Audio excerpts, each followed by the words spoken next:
Cast India जिसमें हिंदू धर्म की बात तो हम करते हैं, लेकिन उसमें दलित, वंचित, पीड़ित जो है वो कहीं फिर हाशिए पर छोड़ दिए जाते हैं। और अल्पसंख्यकों और मुस्लिमों के प्रति उनके क्या विचार हैं, क्या भावनाएं, ये बड़े बड़े ऑफिस बेरर्स ने अपने बयानों में खूब बोला है कि गोली मारो सालों को, इनके कपड़ों से पहचान लेंगे। तो ये सब चीज़ें, ये बयानबाजी, ये सब बाहर आपको क्लियरली नज़र आती है। देखिए धर्म क्या सिखाता है? धर्म सिखाता है सच्चाई का मार्ग, धर्म सिखाता है एकता का मार्ग, धर्म सिखाता है एक ऐसे रास्ते में जिसमें सब प्रेम हो। तो यहाँ पे तो हमें प्रेम ही नहीं दिख रहा है, हमें तो यहाँ नफरत दिख रही है, हमें यहाँ पे एक दूसरे के खिलाफ किस तरीके की साजिशें हो रही हैं। तो इस स्कूल में ये बातें अब स्कूल के छोटे बच्चों तक पहुंच गई हैं, उनके जहन तक हमें देखने को मिल रहा है कि नफरत का जो एक बीज बोया जा रहा है। तो बड़ी दुखद स्थिति है और इसमें हमें बिल्कुल संवेदनशील होकर इसमें सोचना पड़ेगा। और हिंदू धर्म को मजबूत किया जा रहा है। देखिए आप बताइए, हिंदुओं के साथ भी क्या अच्छा हो रहा है? मंदिर भी तोड़े जा रहे हैं। आप देखिए जो ये कैपिटलिस्ट का एक ऐसा मॉडल है, काशी कॉरिडोर और ये सब बहुत अच्छे बन तो रहे हैं, लेकिन इसमें क्या आपको इसमें हिंदू का उद्धार कहाँ हो रहा है? इसमें आप देखिए कि हिंदुओं को भी महंगाई और बेरोजगारी का सामना करना पड़ रहा है, हिंदुओं की भी नौकरी जा रही है, हिंदुओं को भी कोरोना हुआ था, तो क्या आप उन्हें बचा पाए थे? कि अभी मजदूर वर्ग जो है, दलित वर्ग जो है, किसान वर्ग जो है, उनके साथ क्या हो रहा है? उसमें सभी धर्मों से और सभी मोदी जी कह रहे हैं कि देश में बेरोजगारी और ये नहीं है, नौकरी सब। आप बता दीजिए, आप पत्रकार हैं, हम भी पत्रकारिता का इस्तेमाल करते हैं जब हम लोगों की समस्याओं को समझने की कोशिश करते हैं, जब हम एक एक्टिविस्ट के रूप में या फिर जर्नलिस्ट के रूप में निकल के जाते हैं, तो हमें भी हरगिज़ इसमें ये मीडिया का रोल है। आप देखिए जितना भी मेन स्ट्रीम टीवी चैनल्स हैं उस पे जो डेली ऊपर से दिया जाता है कि कौन सा हिंदू मुस्लिम का मुद्दा है उसको दिखाया जाता है। कहाँ पे आज न्यूज़ के लिए कहाँ टीवी देखा जा रहा है? बिग बॉस में जिस तरीके से तमाशे होते हैं उसी के लिए आप टीवी चैनल भी ऑन करके देखते कौन कितना अच्छे से चीखेगा, कितना जोकर बन के लोगों को, मतलब इस तरीके से एंकर्स जो हैं एक्टर्स बन चुके हैं। तो मीडिया का तो इसमें सबसे बड़ा रोल है ही, और सोशल मीडिया में भी कहा जाता है उन्हें राष्ट्रवादी पत्रकार का। देखिए हमें ऐसा लगता है कि जो कार्यक्रम अंदर हो रहा है और जो लोग अगर जनता की बात कर रहे हैं, उससे बड़ा राष्ट्रवाद कुछ नहीं है।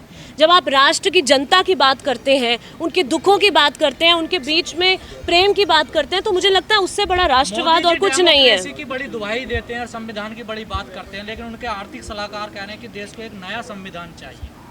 दोहरा रवैया कैसा है? तो आप बताइए कि आज के संविधान में क्या कमी है? संविधान में अंबेडकर और नेहरू और तमाम जितने भी सामाजिक न्याय के जो हमारे पास यंत्र हैं वो इस हमारी संविधान में मौजूद है।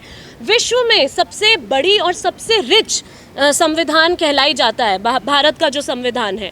तो उस पर अगर हम सवाल उठाएंगे, हिंदू तबका भी नहीं, उसमें एक अपर कास्ट का जो रूल है, धीरे धीरे आप देखेंगे रिजर्वेशंस के खिलाफ भी यहाँ पे सवाल उठ रहे हैं, जबकि अभी भी रिजर्वेशन का सबको जो है उस लाभ नहीं मिल पाया है। तो ऐसे कई सारे मुद्दे हैं, उनको जो है चाहे वो महिलाओं को लेके हो या दलितों को लेके हो या मुसलमानों को लेके, उनके विचार बड़े साफ हैं और यही चीज़ है जो इनसे बर्दाश्त नहीं होती है कुछ लोगों से। देखिए वही उसी चीज़ को याद करने की ज़रूरत है कि कौन सच्चे समाजवादी लोग रहे हैं और उनसे हमें क्या प्रेरणा, क्या सीख मिल रही है, उनकी विरासत के जो क्या विचार हैं जिसको हम आज इस्तेमाल करके अपना आगे का जो जिसको बोलते हैं नेशन बिल्डिंग, तो उसका जो रास्ता है अभी हमें युवाओं के कंधों पर, मीडिया और आप जैसे पत्रकारों के कंधों पर बहुत बड़ी जिम्मेदारी है आज के दौर में। तो हमें उसी को समझने की ज़रूरत है जिसमें गांधी आते हैं, अंबेडकर आते हैं, नेहरू आते हैं और तमाम ऐसे नेता आते हैं, शास्त्री जी भी, इस तरीके के कई सारे ऐसे हुए हैं प्रधानमंत्री, और कर्पूरी ठाकुर जी की जो सिंप्लिसिटी है और उनकी जो अभी जो प्रोग्राम में बातचीत चल रही है उससे हमें बहुत सारे सीख मिलती है और नए तरीके से भी हमें अपने नए एजेंडा सेट करने की ज़रूरत है। देखिए जो अभी 2 वक्त की रोटी और रोज़मर्रा के जीवन में इतना संघर्ष कर रहे हैं, तो वो कहाँ से अभी अपना संगठन, एक बड़ी आबादी जी बिल्कुल बहुत बड़ी आबादी है और वो बिल्कुल इस बात को अच्छे से समझ रहे हैं। बहुत सारी साजिशें चल रही हैं कि उन्हें बरगलाया जाए और भटकाया जाए। जो आप बता रहे हैं कि मीडिया का जो रोल रहा है, तोड़फोड़ करने की, उनके बीच फूट पैदा करने की जो कोशिशें रही हैं, पिछड़ों के अंदर ही ऐसे सबकास्ट ग्रुप्स को आइडेंटिफाई करके उन्हें भी एक तरह से कई तरीके के लालच दिए जा रहे हैं और इस तरह की राजनीतिक तोड़फोड़ बड़ी कॉमन होती जा रही है। लेकिन कहीं ना कहीं अब देश की जो जनता है उन्हें एहसास भी हो रहा है और उन्हें एहसास दिलाने की जिम्मेदारी, जैसा कि मैंने बोला कि जो मजदूर नेता, किसान नेता, छात्र नेता, दलित आदिवासी पिछड़ों के नेता और मीडिया, जो इंस्टीट्यूशंस हैं आज के, उनकी जो इंडिपेंडेंस बरकरार रखने की लड़ाई है और जो मिनिमम वेज तक आज इस देश में मिलता नहीं है लोगों को, तो ये कई सारे बड़े और असली मुद्दे हैं। नहीं उस तरीके से उन्हें एक्सपोज किया गया है शायद, और वो नहीं खुलकर इस बारे में स्वीकार करना चाह रहे हैं। वो भी एक तरह से एम.एन. श्रीनिवास ने कॉन्सेप्ट दिया था संस्कृताइजेशन का, यानी आप अपर कास्ट को कॉपी करते ताकि समाज में आपको ज़्यादा एक्सेप्टेबिलिटी मिले, आपको ज़्यादा स्वीकार किया जाए। तो हो सकता है स्वीकार होने के लिए वो ऐसी बात बोल रहे हैं, लेकिन अभी मुझे नहीं लगता कि हम इस दौर में हैं या इस स्टेज पे हैं कि हमें आरक्षण पर ही सवाल उठाना चाहिए।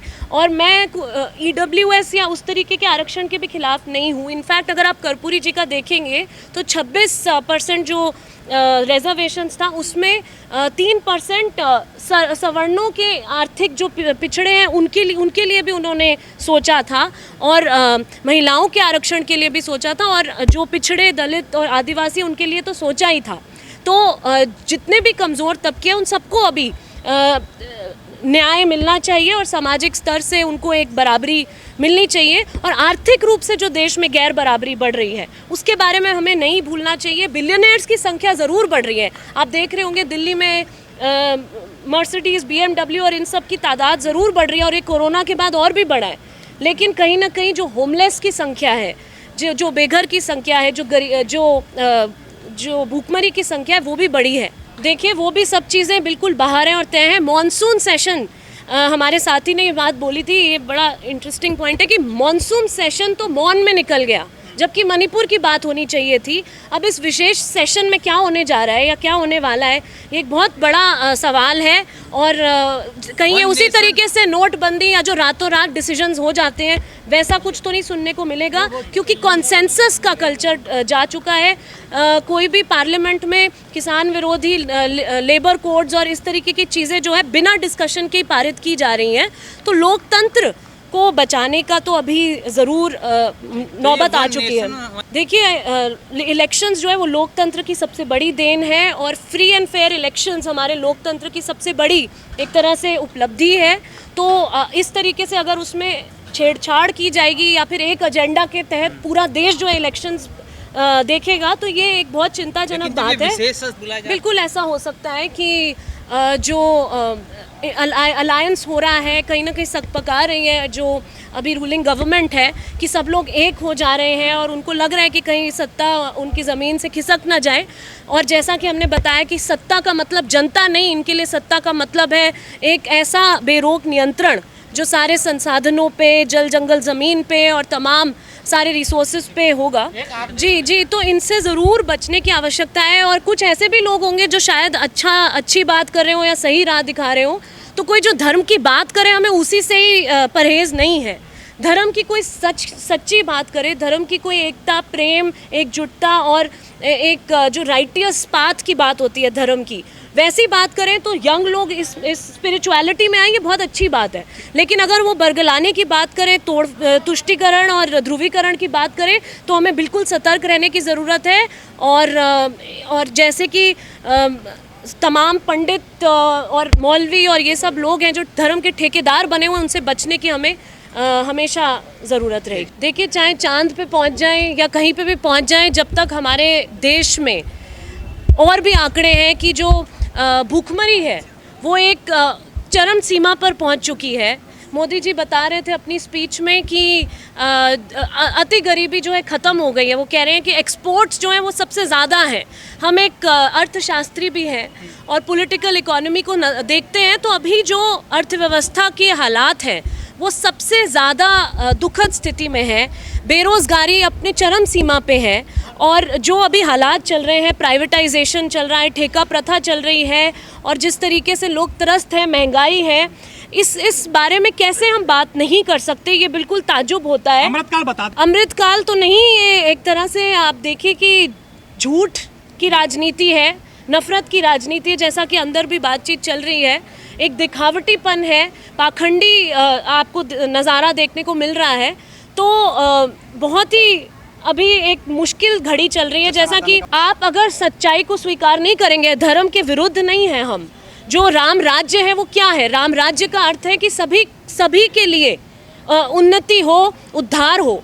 यहाँ पे हम देख रहे हैं कि किस तरीके से एवरी डे हादसे सुनाई देते हैं, जो कि मैंने अभी अंदर भी बोला है कि जब इस तरीके के हादसे होते हैं, चाहे वो जातिवाद स्तर पे हो या सांप्रदायिक हादसे हमें देखने को मिलते हैं, तो उसमें कार्रवाई नहीं, वाहवाही होती है, माला पहनाई जाती है ऐसे लोगों को जो हिंसा में पार्टिसिपेट करते हैं। तो अभी हमें ऐसा लगता है कि स्वतंत्रता आंदोलन पार्ट 2 का समय चल रहा है, एक आपातकालीन स्थिति जो कि अनकहे तरीके से चल रही है। बीजेपी के लोग कहते हैं नया भारत है ये। New India basically upper caste India का एक पहचान आप देख सकते हैं।